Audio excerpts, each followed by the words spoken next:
Admiral Helena Chen felt a headache coming on. She closed her eyes for a moment as the alien voices continued to argue around the large oval table.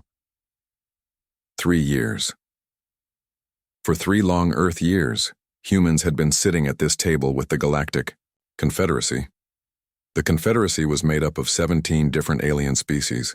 They had found Earth 5 years ago when human ships first started to explore beyond their solar system. The aliens had invited Earth to join their group, calling it a great honor.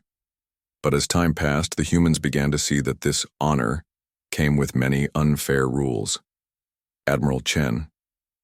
"Surely you understand our position," said Nex Taral, the leader of the alien group. His insect-like body shimmered under the bright lights of the meeting room. 6 thin arms moved in careful patterns as he spoke. "Young species must accept guidance from those who have traveled the stars for thousands of years." Chen looked at the datapad in front of her. The latest demands from the Confederacy were worse than before. The aliens wanted Earth's rare metals, at very low prices. They wanted to limit where humans could travel in space, and they wanted to control which technologies humans could use. "High Arbiter Nex Taral," Chen replied, her voice calm but firm. "Earth has considered your terms carefully. We have made many compromises over the past 3 years." The human delegation sat straight in their chairs. 20 men and women from different countries on Earth, all chosen for their skills in science, military, and politics. They had worked hard to find common ground with the aliens. But the Confederacy kept changing the rules. "Compromise is necessary for young species," said Krell, a blue-skinned alien with eyes that glowed yellow. "Your people have existed for a mere blink in cosmic time." Chen nodded to her team. They had discussed this possibility many times. If the aliens would not treat humans as equals, there was only one choice left. "Then we must inform you of our decision," Chen said as she stood up from her chair. The rest of the human team also stood. Earth withdraws from negotiations with the Galactic Confederacy. The room fell silent. Even the translator devices seemed shocked, as they took several seconds before converting her words into the different alien languages. "This is unexpected," Nex Taral finally said. His large compound eyes blinked rapidly. "No species has ever rejected membership. Perhaps no species has been offered such poor terms," Chen replied. "We did not come here to become servants or colonies. We came seeking friendship between equals." The alien delegates began talking all at once. Some seemed angry, others confused. A few looked worried. The small green Volani representative actually stood on the table to be heard over the noise. "Humans cannot survive alone in the galaxy," the Volani shouted. "There are dangers you know nothing about." Chen smiled slightly. "Then we will learn about them ourselves. Humanity has faced challenges throughout our history. We have always found a way forward." The human delegation gathered their things and moved toward the door. Chen paused before leaving and turned back to address the stunned aliens one last time. "The Confederacy has shown us that we cannot rely on others to treat us fairly. So we will make our own path among the stars. Perhaps one day we will meet again, as equals." The doors closed behind the humans with a soft hiss. In the hallway, General Terrence Wade moved to walk beside Chen. "They never thought we would actually leave," he said quietly. "No," Chen agreed. "That was their first mistake. They studied our technology but not our history." The humans walked through the giant space station that served as the Confederacy's meeting place. Aliens of different shapes and sizes stopped to stare as they passed. News would spread quickly. "What happens now, Admiral?" asked Dr. Eliza Okafor, Earth's leading expert on alien technology. "Now we go home and prepare," Chen answered. "The President has already approved the independence plan. As of today, Earth stands alone." Back in the meeting room, the alien delegates argued about what to do. Some wanted to offer better terms to bring the humans back. Others wanted to punish Earth by cutting off all contact. "This is a minor problem," Nex Taral finally declared, bringing order to the room. "The humans will return when they realize how difficult survival is without our protection. A few months, perhaps a year, and they will beg to rejoin negotiations. Most of the aliens nodded in agreement. Humans were primitive compared to their civilizations. Without Confederacy help, human expansion would stop. Their colonies would struggle. Their ships would be easy targets for space pirates and other threats. Only one delegate remained silent. Forum, the representative of the gas-based Maluri people, had studied humans more carefully than the others. "I believe we have made a serious error," Forum said, its misty form swirling with concern. "Humans do not respond to pressure as other species do. They do not seek safety at any cost." "What do you mean?" asked Krell with a dismissive wave. "All intelligent life values survival above all." "Not humans," Vorum replied. "In their history, when they are backed into a corner, they become most dangerous. When given no choice, they create new options. When told something is impossible, they become determined to prove otherwise." The other delegates laughed at these ideas. Surely no species could be so different from the galactic norm. "They will return," Nextoral repeated confidently, "and when they do, they will accept our terms." As the aliens continued their meeting, the human ship broke orbit and set course for Earth. Inside the ship's command center, Admiral Chen looked at the stars through the view screen. "Send word to all human colonies and ships," she ordered. "Operation Independence begins immediately. We have 2 years before the Confederacy realizes their mistake." The message went out across human space. On Earth and its colonies, factories began working around the clock. Scientists focused on developing new technologies without alien restrictions. Military leaders planned defenses for human worlds. The Confederacy had made a terrible mistake. They thought humans needed them. They thought humans would follow their rules out of fear. They were wrong. Humans had left the negotiating table. Soon, the galaxy would understand exactly what that meant. 2 years passed since the humans walked away from the Galactic Confederacy. At first, the alien council members had laughed about it. They were sure the humans would come back begging to rejoin the talks. But as weeks turned into months and months into years, the laughter stopped. "Still no communication from Earth?" High Arbiter Nextoral asked during the regular council meeting. "None, High Arbiter," replied Krell, the blue-skinned diplomat. "Our observation posts report unusual activity in the human solar system, but no messages have been sent to Confederate channels." The alien leaders shifted uncomfortably in their seats. This was not how things were supposed to go. Young species always came back. They always realized they needed the Confederacy's protection and guidance. "What kind of unusual activity?" asked Vorum, the gas-based representative who had warned them about humans 2 years ago. Krell touched a control panel, and a hologram appeared above the table. It showed images of the human solar system. "They have built massive new factories on their moon and on Mars," Krell explained. "Their asteroid mining operations have increased by 300%. And these..." The image changed to show large structures floating in space. "These appear to be shipyards, much bigger than anything they had before." "Are they preparing for war?" someone asked. "Unknown," Krell admitted. "But there's more. Our trade ships report seeing human vessels and systems outside Confederate space.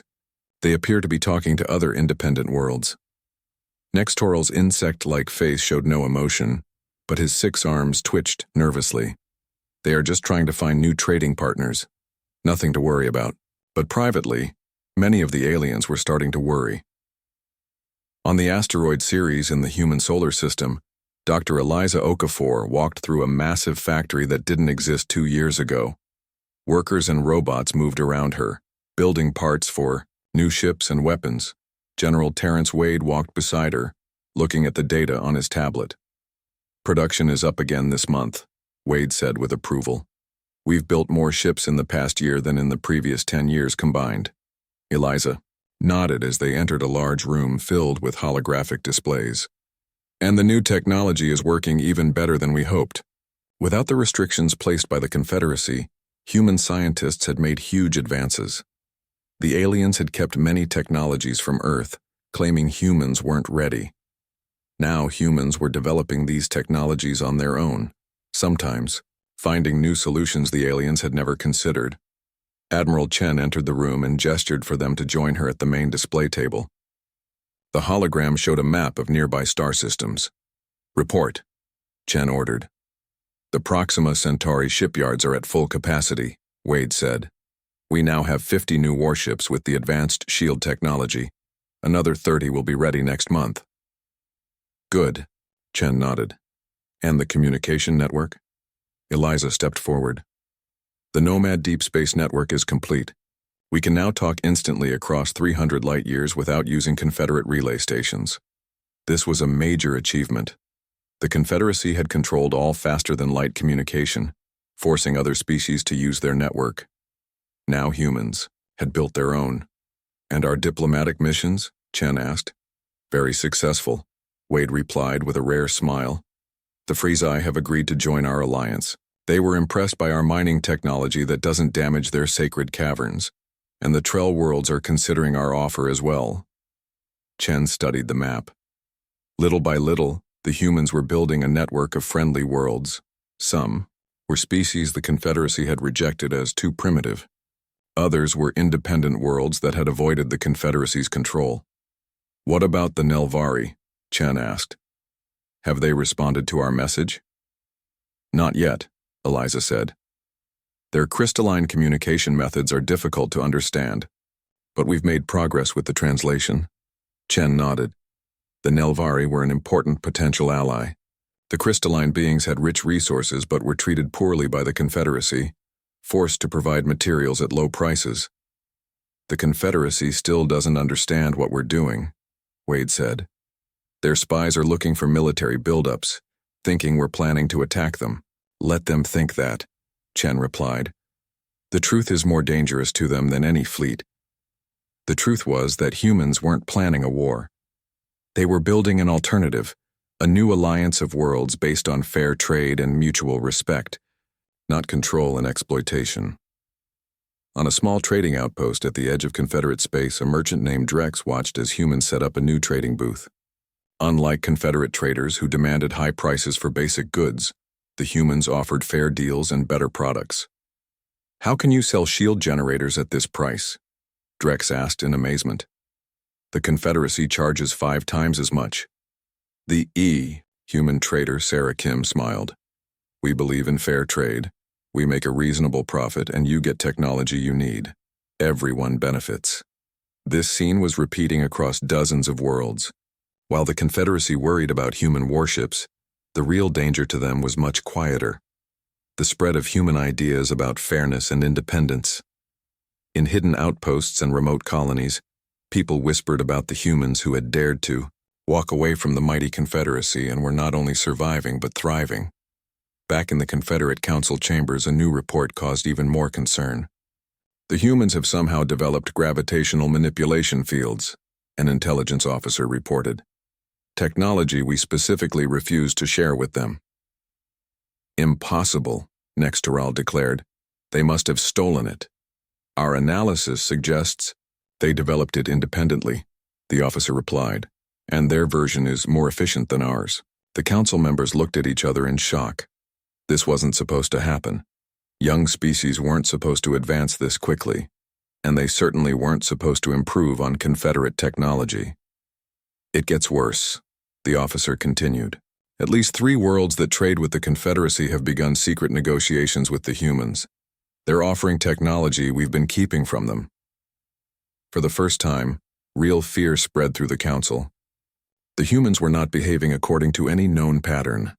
Instead of being weakened by isolation, they had grown stronger. Instead of begging to return, they were building their own alliances. The Confederacy had made a terrible calculation. They had evaluated humans based on their technology, not their determination. They had expected humans to fear being alone in a dangerous galaxy, but humans had faced challenges throughout their history. Being alone wasn't new to them. Being told they couldn't do something only made them more determined to prove they could, and, now silently and methodically, humans were reshaping the power balance of the galaxy. Not with battles and conquest, but with innovation and fair dealing. The Confederacy's mistake was becoming clear, but it might already be too late to correct. The emergency alert woke Admiral Chen in the middle of the night. She quickly tapped her communication device. Chen here. What's happening? Admiral, we've received a distress signal from the Nelvari system, reported the officer on duty. They're experiencing some kind of environmental disaster. Chen sat up straight. The Nelvari were crystalline beings who lived in the cold regions of their planet. They had been part of the Confederacy for centuries, but were treated mostly as providers of rare minerals. Show me, she ordered. A hologram appeared showing a beautiful ice world with crystal formations, but large areas of the planet were turning dark, the crystals breaking down. It's some kind of bacterial infection affecting their living spaces, the officer explained. It's spreading rapidly. The Nelvari have asked the Confederacy for help, but the Confederacy is moving slowly, Chen finished. She had expected nothing less. The Confederacy never acted quickly unless their most powerful members were threatened. Chen made her decision. Contact Dr. Okafor immediately. I want her and her medical team ready in 2 hours, and prepare my ship. We're going to Nelvari space. The officer looked worried. Admiral, Nelvari is in Confederate territory. If we enter without permission, then we'll ask for permission, Chen said firmly. But we're going, with or without it. 3 days later, a fleet of unmarked human ships entered Nelvari space. They carried no Earth symbols to avoid direct confrontation with the Confederacy. On the bridge of the lead ship, Chen watched as they approached the crystalline world. Any response from the Confederate Council? She asked. Yes, Admiral. Her communications officer replied. They say we have no authority to enter Nelvari space and must turn back immediately. Chen smiled slightly. And the Nelvari? They've granted us permission to land. They're desperate for help. The infection has spread to 30% of their crystal cities. Then we proceed, Chen ordered. Inform our medical teams to prepare for landing. Dr. Eliza Okafor joined Chen on the bridge. Over the past 3 years, she had become Earth's leading expert on alien biology. Do you think we can help them? Chen asked quietly. Eliza nodded. We've been studying crystalline life forms since we first met the Nelvari. The Confederacy always claimed it was impossible to create medical treatments for crystal-based life, but they were wrong. How wrong? Chen asked. Very, Eliza replied with confidence. We've developed a bacteriophage treatment specifically designed for their biology. It should stop the infection completely. Chen raised an eyebrow. Why would the Confederacy claim such treatments were impossible if they weren't? Because treating the Nelvari as equals would change their relationship, Eliza explained. The Confederacy prefers to keep them dependent. On the surface of the Nelvari world, Chen and Eliza met with the crystalline elders. The Nelvari were beautiful beings made of living crystal that glowed with inner light, but many were now darkened by the spreading infection. We are grateful for your assistance, said First Elder Crystal in a voice that sounded like chiming bells. The Confederacy has only sent observers so far. They say proper protocols must be followed before treatment can begin. Chen had seen this behavior from the Confederacy before. Endless rules and procedures while people suffered. We're ready to begin treatment immediately, Chen said. Dr. Okafor has developed a cure that should stop the infection. The Nelvari elders looked at each other with uncertainty. One of them spoke up. The Confederacy has always told us that our biology is too different, that no treatment could be created for crystal life. Eliza stepped forward. That's not true. Your crystal structures follow patterns that can be understood. We've created a bacteriophage, a kind of virus that attacks bacteria, specially designed for your biology. The Nelvari were amazed. For centuries, they had believed themselves fundamentally different from other life forms, unable to benefit from the medical advances other species enjoyed. Why would you help us when the Confederacy would not? Asked First Elder Crystal. Because that's what neighbors do, Chen replied simply. We help each other. Within hours, human medical teams were working in the crystal cities. The treatment worked quickly, stopping the infection from spreading and allowing the crystal structures to heal. The Nelvari watched in amazement as their homes which were extensions of their own bodies, began to glow with health again. But the peaceful mission didn't remain peaceful for long. "Admiral," reported Chen's security chief, "a Confederate enforcement fleet has just entered the system. 6 warships, heavily armed. They're demanding we withdraw immediately." Chen had expected this. The Confederacy couldn't allow humans to succeed where they had failed. "Open a channel," she ordered. The face of a stern Confederate commander appeared on screen. "This is Captain Zorax of the Confederate Enforcement Fleet. You are in violation of Confederate space. Remove your ships immediately or face the consequences." Chen remained calm. "Captain, we are here at the invitation of the Nelvari government to provide humanitarian aid. Our mission is peaceful." "The Confederacy will handle the situation," Zorax insisted. "Your presence is unauthorized and unwelcome." Before Chen could respond, a new signal came through. It was First Elder Crystal. "Captain Zorax, the humans are here with our full permission. Their treatment is working. We welcome their help." "The Nelvari are Confederate citizens," Zorax replied coldly. "They do not have authority to invite foreign fleets into our space." Chen watched this exchange with interest. The Confederacy was revealing its true nature. The member worlds were not partners but subjects. Suddenly, her sensor officer called out, "Admiral, multiple ships dropping out of faster-than-light travel." Chen tensed, expecting Confederate reinforcements. But instead, a fleet of reptilian warships appeared on their screens. Sci-Fi warbirds. Her officer identified them.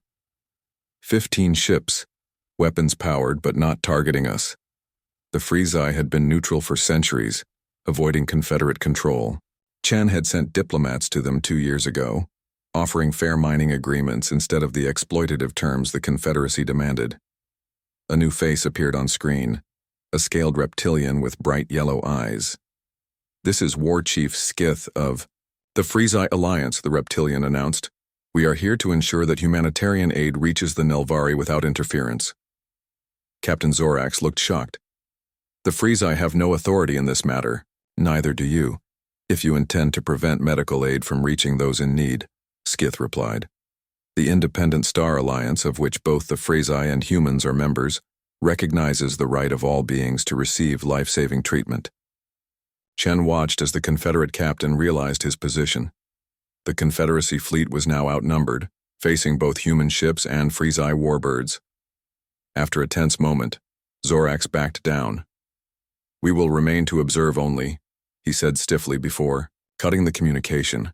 Chen turned to her officers. "Continue the medical mission. The Confederacy won't interfere now. Later." As the treatment continued to spread across the Crystal Cities, First Elder Crystal approached Chen with a formal request.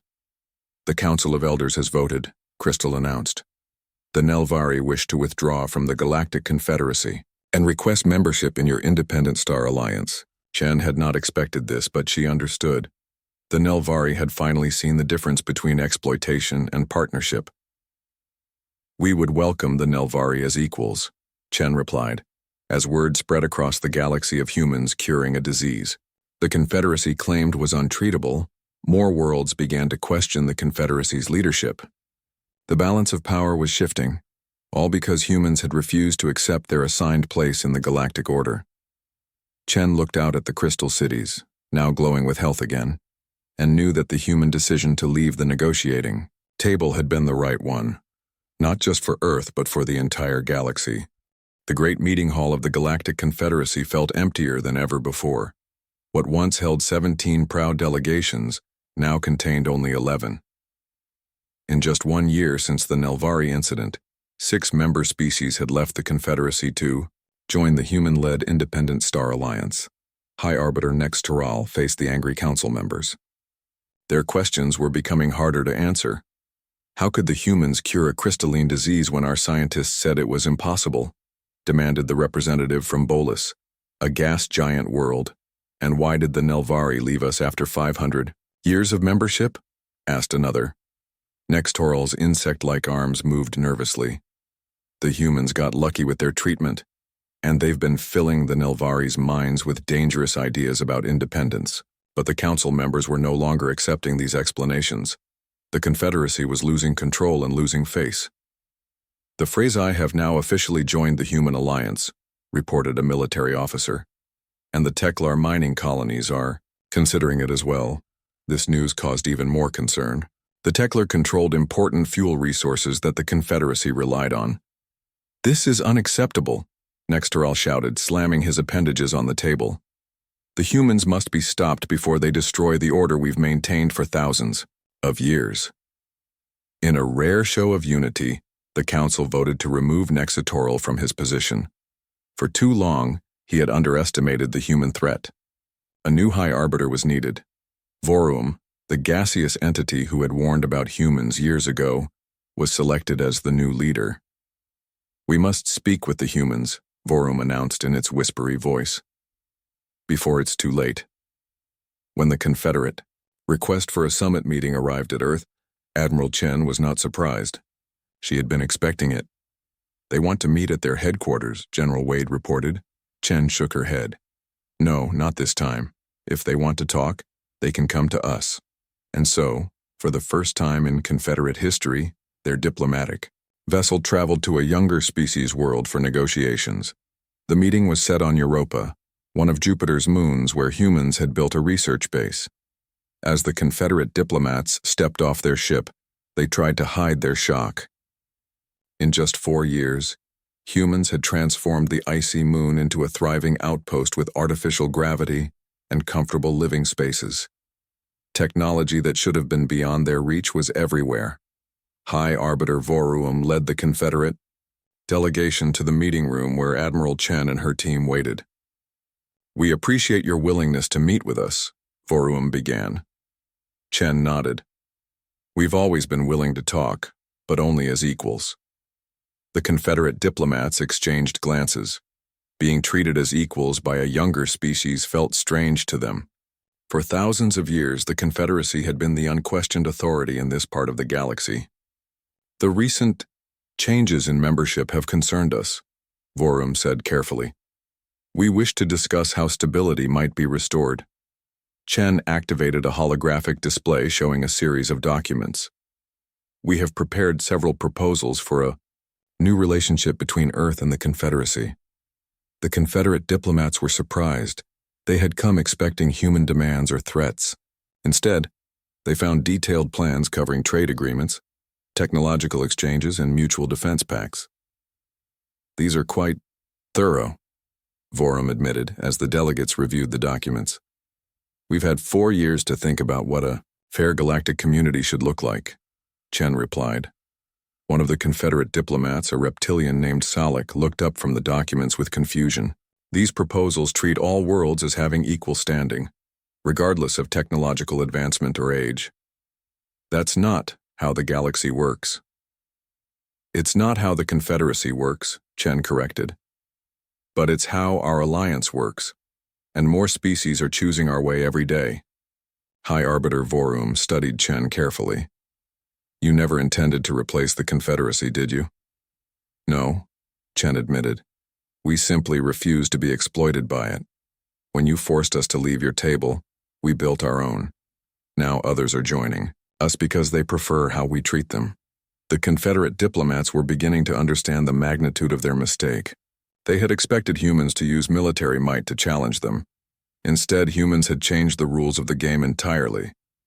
"Your Confederacy is built on extraction," Chen continued, "taking resources from worlds that can't refuse. Our alliance is built on mutual growth. We all contribute and we all benefit." "And what happens if we refuse these terms?"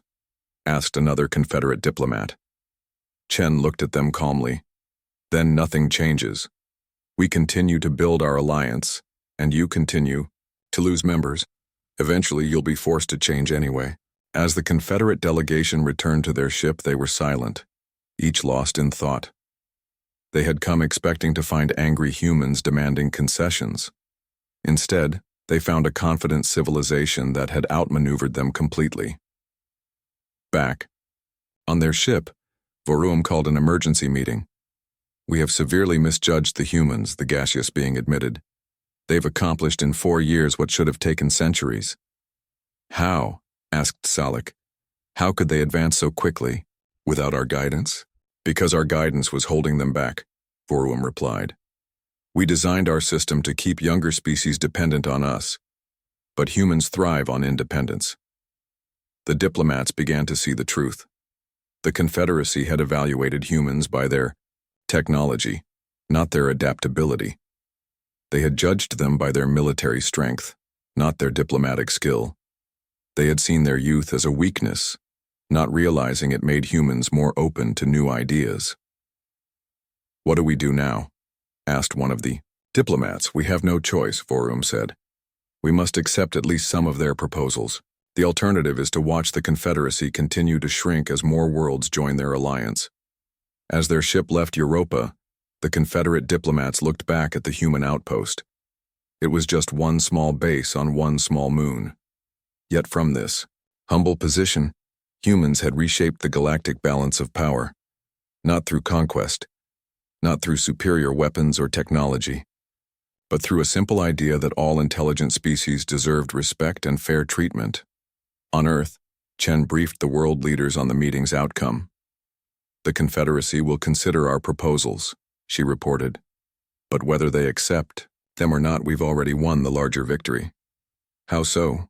Asked the president of the United Global Council. Chen smiled.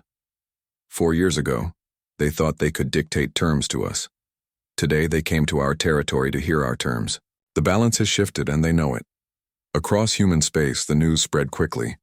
The species that had once been dismissed as too young and primitive to have a voice in galactic affairs had not only survived on their own, but had created a new model of interstellar cooperation. In the dark between the stars, ships bearing the emblem of the Independent Star Alliance, a circle of stars with none larger than the others, traveled between worlds that had chosen freedom over control, partnership over servitude. The Confederacy's mistake was now clear to everyone. They had tried to force humans to know their place, never realizing that humanity's greatest strength was its refusal to accept limitations placed by others. The emergency signal blared through every communication channel across human space. On the bridge of the battlecruiser Prometheus, Admiral Chen watched the incoming data with growing concern. Confirm this information, she ordered her officers. Confirmed, Admiral, replied her second-in-command. 3 unknown vessels have appeared at the edge of the new Titan colony. They're not responding to communication attempts and are moving toward the settlement. New Titan was Earth's furthest colony, a small outpost with only 5,000 people. It was vulnerable, with minimal defenses. How long before our nearest ships can reach them? Chen asked. 6 hours at maximum speed, Admiral. Chen's expression hardened. Not fast enough. Send an emergency message to the colony. Tell them to activate their emergency shelters and prepare for possible evacuation. As the officers carried out her orders, a new alert sounded. Admiral, the unknown ships have launched smaller vessels. They're heading for the surface of New Titan. Chen watched helplessly as the attack began on the distant colony, but she was not one to give up. Contact the Frezai and Nelvari immediately, she ordered. See if they have any ships closer to New Titan. On New Titan, the colonists ran for shelter as strange ships descended from the sky. No one had ever seen anything like them. Massive, organic-looking vessels that seemed almost alive. Colony Director Marcus Wright organized the defense forces, mostly security personnel with limited weapons. Get everyone into the underground shelters, he ordered as the first alien ship landed outside the main settlement. From the ship emerged tall, shadowy figures with multiple limbs. They moved with predatory grace, scanning the human structures with glowing eyes. What do they want? Asked one of the security officers. Wright shook his head. I don't know, but I don't think they came to talk. The aliens began systematically, breaking into buildings, taking materials, equipment, and most terrifyingly, people who hadn't reached the shelters in time. From his hidden command center, Wright sent continuous updates to Earth. Unknown aliens attacking New Titan. They appear to be taking resources and harvesting colonists. Request immediate assistance. Back on the Prometheus, now racing toward New Titan, Chen received the reports with growing horror. Any response from our allies? She asked. Yes, Admiral. The Sci-Fi have 2 scout ships near New Titan. They're moving to assist but are outgunned by the unknown vessels. Chen turned to her communications officer. Contact every ship in the Alliance. This is a Level 1 emergency. We need a fleet. Assembled immediately. For 4 years, humans had been building not just ships but a communication system unlike anything the Confederacy had. Now, it proved its worth. Within minutes, every human and allied vessel received the emergency call. Chen turned to Dr. Okafor, who had joined her on the bridge. What do we know about these attackers? Eliza studied the data coming from New Titan. Nothing in Confederate records matches these ships or beings. They appear to be completely unknown to this part of the galaxy. A new species? Chen wondered. Or a very old one, Eliza replied. One that hasn't been active until now. 3 days later, a fleet of human and allied ships arrived at New Titan. The unknown vessels had already left, taking with them hundreds of colonists and most of the colony's resources. Chen led a team to the surface where they found the survivors, emerging from underground shelters. Director Wright greeted them with visible relief. Admiral, thank God you're here. They took so many people, the harvesting teams just grabbed them and carried them away. We'll find them, Chen promised. Do you have any information about these attackers? Did they communicate at all? Only once, Wright said. When they were leaving, they broadcast a single message in broken galactic standard. They called themselves the Outriders and said this was just the beginning of the harvest. The name sent a chill through those listening. The Outriders, hunters from beyond the known galaxy. Within weeks, more attacks followed. The Outriders struck at isolated outposts across the frontier of space, not just human colonies, but Sci-Fi, Nelvari, and even Confederate worlds. On a Teklar mining colony, the pattern was the same. The Outriders took resources, technologies, and people before disappearing again. The Confederate Defense Fleet stationed there had been quickly overwhelmed. Reports came in from across the galaxy. Massive bioorganic ships appearing suddenly, striking quickly, and vanishing with their prizes. The Outriders seemed to target the most vulnerable worlds first, regardless of which faction they belonged to. The Confederacy, with its reduced membership and rigid command structures, struggled to respond effectively. Their military was designed for maintaining control over member worlds, not defending against external threats. On the Prometheus, now the command center for the Alliance's defense efforts, Chen worked tirelessly to coordinate their response. The Outriders are attacking in a pattern, she explained to the gathered commanders. They're working their way inward from the rim, hitting isolated targets first. The holographic map showed dozens of attack sites across Alliance and Confederate space. Our advantage is our communication network, Chen continued. We can coordinate our defense in real time across vast distances. The Confederacy can't. General Wade, now commanding the Alliance military forces, nodded in agreement. We've programmed our hybrid AI tactical systems to predict likely Outrider targets. We're deploying ships accordingly. The leaders of the various allied species listened with interest. In just a few short years, humans had developed military coordination systems beyond anything the Confederacy had achieved in millennia. The Sci-Fi shock troops will form our frontline response teams, Wade explained. The Nelvari crystal shields will protect critical infrastructure, and human ships will serve as rapid response forces. This integrated approach, using each species' strengths in a coordinated defense, was completely different from the Confederate model, where the strongest species simply gave orders to the others. When the Outriders struck the Perseus Arm, they found Confederate worlds largely undefended. The rigid Confederate command structure had failed to adapt quickly enough to the threat. As reports of devastation reached the Alliance, Chen made a difficult decision. We cannot allow Confederate worlds to fall, even if they're not our allies, she told her commanders. The Outriders are a threat to all life in the galaxy. She opened a direct channel to the Confederate Council. This is Admiral Helena Chen of the Independent Star Alliance. We've received reports of Outrider attacks in your territory. We stand ready to assist in the defense of your worlds. There was a long pause before High Arbiter Vorum responded. The Confederacy would welcome your assistance, Admiral. It was an unprecedented admission of need from the once mighty Confederacy. Chen didn't waste time on pride. We'll need full cooperation and integration of our forces to be effective. The Outriders don't care about our political differences. They're a threat to us all. Within hours, the human-led Alliance fleet was moving to protect Confederate worlds, using their superior communication and coordination systems to predict and counter Outrider attacks.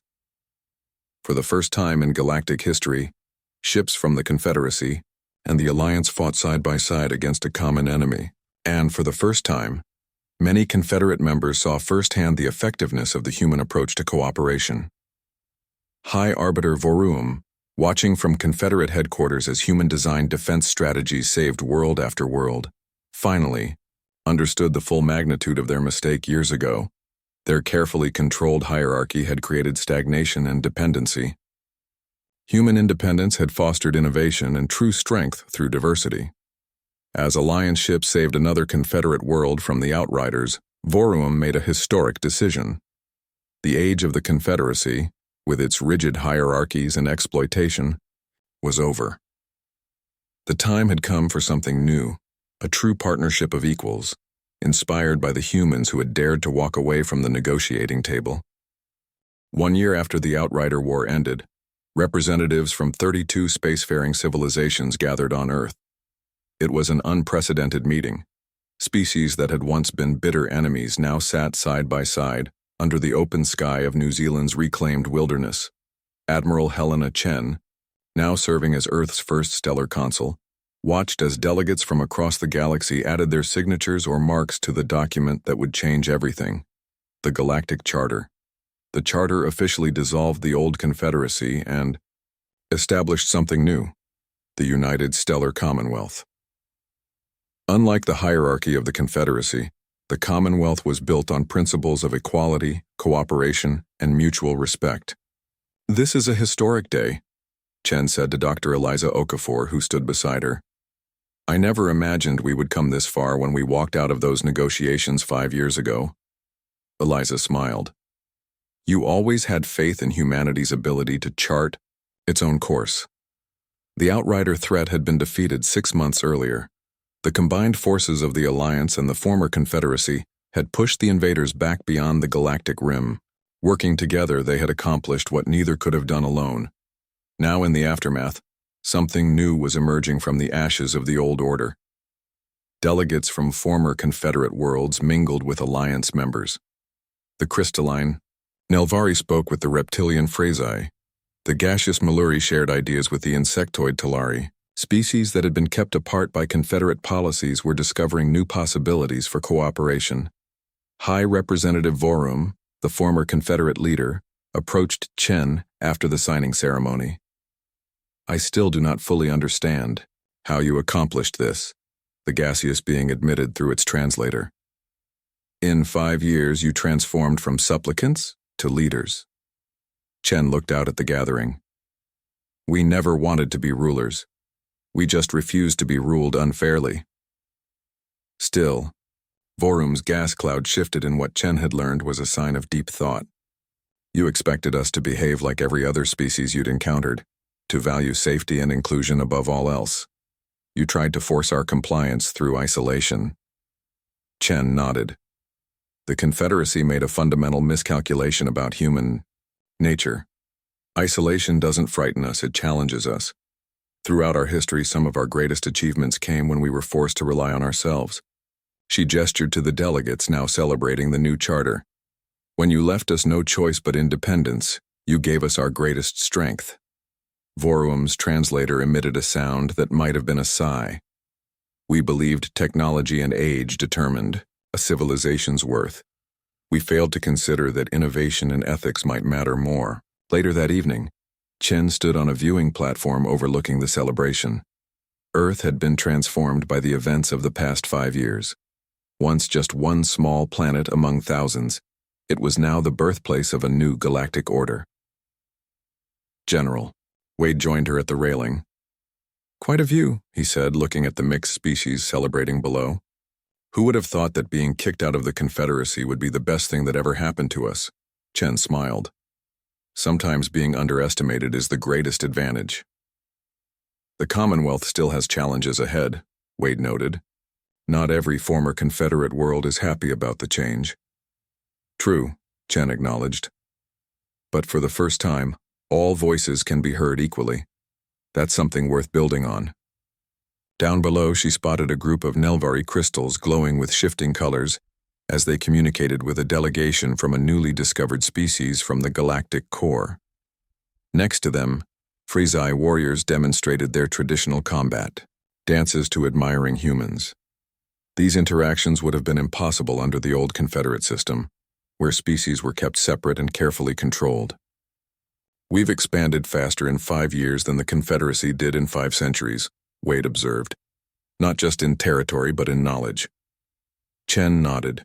The sharing of ideas and technologies between Commonwealth members had led to advancements that benefited all.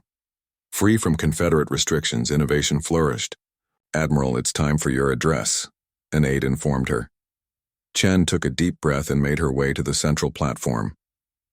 Representatives from 32 worlds fell silent as she stepped up to speak. 5 years ago, humanity faced a choice, she began. Accept terms that limited our potential, or find our own path among the stars. We chose independence, not knowing where it would lead.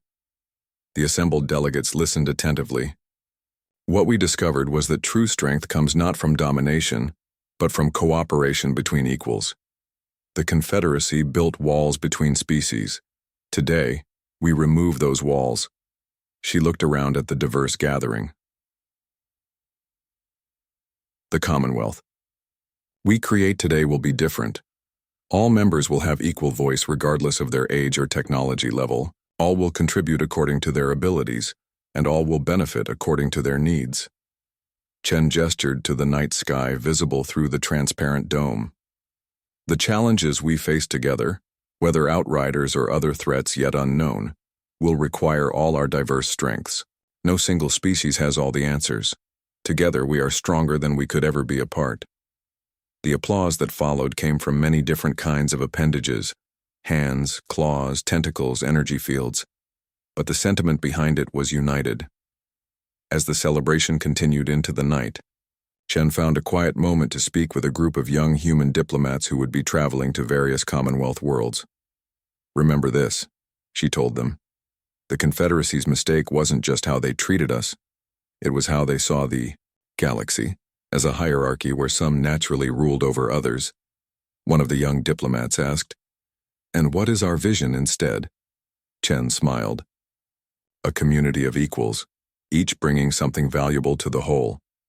The Nelvari's crystal technology, the Sci-Fi's defensive strategies, the Maluri's understanding of energy fields, all these combined with human adaptability and innovation, create something greater than any one civilization could achieve alone. She looked up at the stars, now filled with new meaning and possibilities. When humans left the negotiating table, we didn't just change our own destiny, we changed the destiny of the galaxy itself. Not because we conquered it, but because we offered a better way for all. The young diplomats nodded, understanding the weight of the legacy they would carry forward.